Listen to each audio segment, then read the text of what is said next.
Well, it has been nearly 2 weeks since 17 people were killed in the school shooting in Parkland, Florida. The tragedy has brought back a lot of unpleasant memories for people in Moses Lake. They dealt with their own school shooting more than 2 decades ago. KXLY4's Deis went back to his hometown to talk to 3 people with close ties to that very tragic event.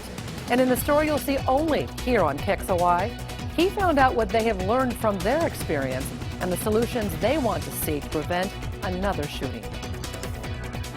In 1996, the Moses Lake community was rocked to its core when Barry Lukaitis walked into Frontier Middle School and killed a teacher and 2 students. So when news spread of the most recent shooting in Florida, their hearts sank once again. But this time, a man hailed as a hero from that day 22 years ago decided to dig deeper in search of answers to how we can stop this from happening again. John Lane has been doing a lot of reflecting, and it led the former Frontier teacher to put his thoughts into words. I'm tired of sitting back and not doing something and using my experience to hopefully make some changes. Lane was awarded the Carnegie Medal for Heroism for his part in disarming Barry Lukaitis and saving several lives. He knows teenage years can be a volatile time. Kids go through so much physical, emotional, social, academic change during that time.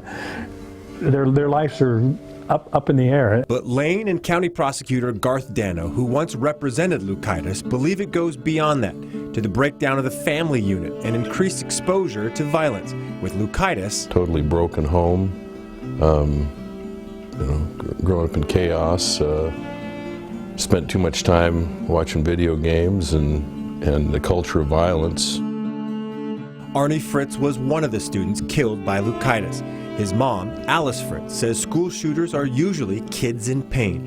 They're just in pain because they're 14 and they're goofy. I think that there were things that should have been done differently for him.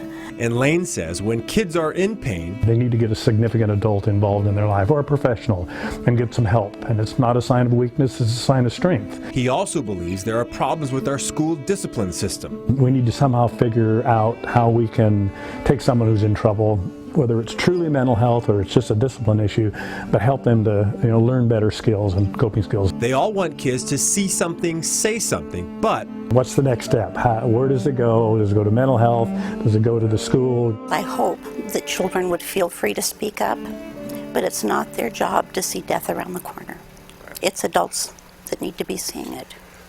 And to that end, Dano, the prosecutor, believes we need added security in schools. Maybe not to stop the initial shooting. You might be able to stop mass shooting.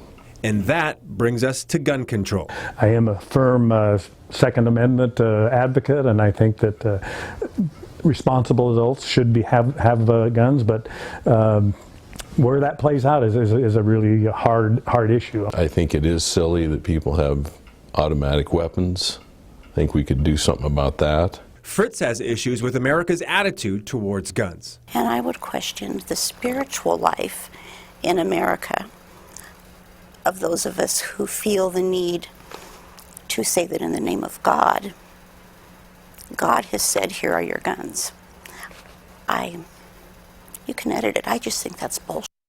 She believes we can protect the Second Amendment, but also to get rid of children having access to guns and to get a little humble about how horribly we're behaving as a country. Angry that we did not solve this problem a long time ago. Fritz and Lane have been impressed with how students in Florida have spoken out to demand change. I'm hoping that their voice really gets heard now. I hope they don't lose the fervor to try to make good changes, not just with guns, but about things that happen in school and health issues. Lane, Arnie Fritz, and the other victims of the Frontier shooting are forever enshrined in this memorial, where the people of Moses Lake hope their experiences here in '96 can offer help to survivors of school shootings from Freeman to Florida and maybe stop it from happening again. In Moses Lake, Deis, KXLY4 News.